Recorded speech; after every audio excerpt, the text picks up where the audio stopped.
Hi friends, எல்லோரும் எப்படி இருக்கீங்க? இன்றைக்கி ஒரு திருக்குறள் படித்தேன், அதை ஷேர் பண்ணுறேன். காமம் எனவென்றே கண்ணின்றே நெஞ்சத்தை யாமமாலும் தொழில். இதோட அர்த்தம் என்னென்னா, காதல் என்று சொல்லப்பட்ட ஒன்று இரக்கமில்லாதது, நடு இரவிலும் என் மனதை துன்பப்படுத்தும் தொழிலை மேற்கொள்கின்றது. இது என்ன எனக்கு புரிஞ்சதுன்னா, இந்த காதல் நடு இரவிலும் மேற்கொண்டதுன்னா, காதல்ன்ற ஒன்று வந்துட்டால் அந்த இரவு கூட நமக்கு பகலாயிடுது. அதுதான் இந்த திருக்குறளில் சொல்லியிருக்காங்க. ஆனால் நீங்கள் காதலிங்க, வேணும்னு சொல்லலை.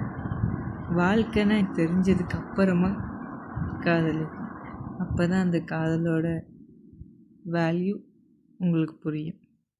அது வரைக்கும் நமக்கு அந்த காதலோட வேல்யூ புரியாது. வாழ்க்கைனா என்னன்னு புரிஞ்சால் தான் காதல்னா என்னன்னு புரியும்.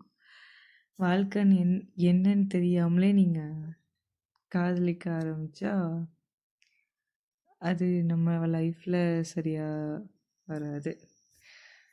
அந்த காலத்தில் தான் 20 ஆரம்பித்தோம், 60 ஆயிடுச்சு. இப்போ இருக்கிற இந்த காலத்தில் 20 எல்லாமே முடிஞ்சிருது. ஸோ யாரும் தயவுசெய்து நீங்கள் லைஃப்னால் என்னன்னு தெரிஞ்சுக்கோங்க. 25க்கு மேலே உங்கள் காதல் தேடுங்க. காதலுக்கு வயசு இல்லை, 60 ஆனாலும் காதல் தான்.